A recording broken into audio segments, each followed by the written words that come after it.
এই যে তালা দেখতেছেন, সকাল সকাল এই তালার কারণে খাইলাম অনেক বড় একটা বাঁশ। তো বাঁশ কিভাবে খাইলাম আসেন ডিটেলসে বলি।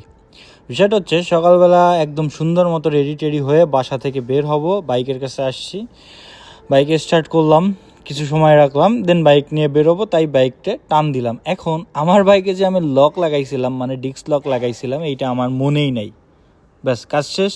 ডিস্ক লক লাগানো থাকা অবস্থায় বাইক টান দিছি, আর ডিস্ক হালকা একটু বাঁকা হয়ে গেছে। হালকা একটু বাঁকা বলতে আমার বাইকের স্পিড একদম কম ছিল, কারণ আমি যখন সকালে আমার বাইক নিয়ে বের হই তখন অনেক আস্তে আস্তেই বের হই। বাসা থেকে বের হওয়ার সময়, বের হওয়ার পরে মোটামুটি একটা স্পিডে চালাই, যে কারণে আস্তে হওয়ার কারণে তেমন একটা বেশি ফিল পাইতেছিলাম না চালানোর সময়। কিন্তু আমি আমার অফিসের নিচে গিয়ে আমি আমার বাইকটাকে ডাবল স্ট্যান্ড করি, এবং ডাবল স্ট্যান্ড করে যখন আমি সামনের ফ্রন্টের যে টায়ারটা আছে এটা যখন ঘুরলি দেই, তখন আমি টের পাইতেছিলাম যে আমার বাইকের টায়ারটা বাঁধতেছে ব্রেকে, মানে টায়ার তো বাঁধতেছে না, ডিস্কটা বাঁধতেছে ব্রেকে।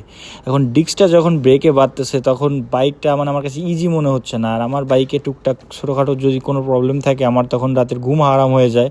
তো রাতের ঘুম তো হারাম হওয়া যাবে না, যে কারণে আমি যারে দিয়ে বংশালে কাজ করে ওরে ফোন দিলাম, ভাই এরকম লোকেশন আছে? জি হ্যাঁ বললো আছে। তো সে সেই জায়গা ফোন দিয়ে দিল, আমি সেইখানে একদম ডাইরেক্ট চলে আসি। তো এখানে আসার পরে সর্বপ্রথম আমার বাইকের ফ্রন্টের যে টায়ারটা আছে, সেই টায়ারটা খুলে, কারণ টায়ার না খুইলা তো আসলে কাজ করা সম্ভব না। তো টায়ারটা যখন খোলে আমার মনটা অনেক খারাপ, যে কোনো কারণ ছাড়াই সকাল সকাল বাইকটা এই অবস্থা করলাম নিজের হাতেই। ভালোই লাগতেছিল না, কেমন যেন একটু খারাপ লাগতেছিল। দেন আবার একটু পরে ঠিক হয়ে গেল। তা খোলার পরে বেশি কোনো কাজ করতে হয় নাই, জাস্ট কয়েকটা বাড়ি দিছে আমার ডিস্কে, ব্যাস কাজ শেষ। তো ভিডিওতে আপনারা দেখতেই পারবেন কিভাবে কি করতেছে। আর এইটা করতে তেমন বেশি একটা টাকা খরচও হয় নাই আমার। আর এইখানে ডিস্কের এই টালটা সম্পূর্ণ হাত আর হাতুড়ি দিয়ে ফিক্স করে, মানে একটা হাতের আঙুল বাঁধায় ডিস্কে, যেখানে মনে হয় যে বাঁধতেছে ওইখানে হাতুড় থেকে বাড়ি দেয়, ব্যাস এইটাই হাতের কাজেই টাকা। তো ওইখানে তেমন একটা বেশি টাকা খরচ হয় নাই, এইটা করতে হচ্ছে মাত্র 200 টাকা খরচ হয়েছে। এটা হচ্ছে বংশালের ভিতরে, আমি সঠিক এই জায়গাটার নাম বলতে পারবো না, তবে বংশালে এই গলিতে এই ধরনের কাজ আরও অনেক হয়। তো আমার একদম অল্প সময়ে ডিস্কটা কমপ্লিট করতে পারছে, কারণ আমার জাস্ট একটা জায়গায় একটু বেশি সমস্যা হয়েছিল, ওই ভাই বলছিল।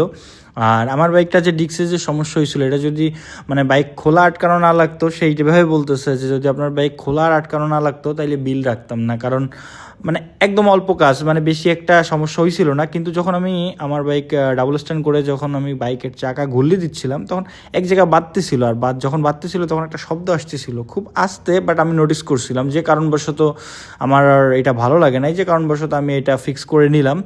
তো আপনাদের যদি কারো এরকম হয়ে থাকে, আমি জানি যারা এই ডিস্ক লক ইউজ করে তাদের ভিতর অনেকেরই এই ধরনের সমস্যা হয়, কারণ আমি ওইখানে যখন গিয়েছিলাম তখন সাইডে দেখেন অনেকগুলা রিম রাখা আছে এরকম খুইলা, বা টায়ার রাখা আছে এরকম খুইলা, যেগুলো এরকম ডিস্কের সমস্যা তখনই হয় যখন এরকম তালা লাগানো অবস্থায় টান দেওয়া হয়, বুঝছেন? তো এক ধরনের ফিতার মতো পাওয়া যায়, ওইটা যদি আপনি ডিস্কে লাগায় দেন ওটা ব্রেকের সাথে বা ক্লাসের সাথে বা যে কোনো পাশে লাগায় রাখেন, সেক্ষেত্রে আপনি যখন বাইকের কাছে আসবেন তখন আপনার মনে থাকবে যে আপনার বাইকের ডিস্ক লক লাগানো আছে। তাই আমি মনে করি ওইটা লাগানো বাইকের জন্য বেস্ট। আমিও সামনে চিন্তা করতেছি ওর একটা ক্যাবেল বা ওইটার নাম কি ফিতাস, যাই হোক নাম আমি সঠিক বলতে পারবো না, ওই একটা কিনবো। তো আজকের ভিডিও এই পর্যন্তই। বাস তো একটা খাইলাম, আর হ্যাঁ এখানে মাত্র 200 টাকা লাগছে আমার এটা সম্পূর্ণ ফিক্স করতে, আর এখন পারফেক্টলি ওয়ার্ক করতেছে, যা আমি ভিডিওতে ওইভাবে আসলে রেকর্ড করতে পারতেছিলাম না। নিজের হাতের উপরে বাইক রেখে নিজেই টেস্ট করতেছিলাম, ভিডিও করা তো পসিবল হচ্ছে না, বাট আমি নিজে চেক করে দেখছি 100% ওকে আছে, আর এখন মোটামুটি নিজের কাছেও ভালো লাগতেছে বিষয়টা।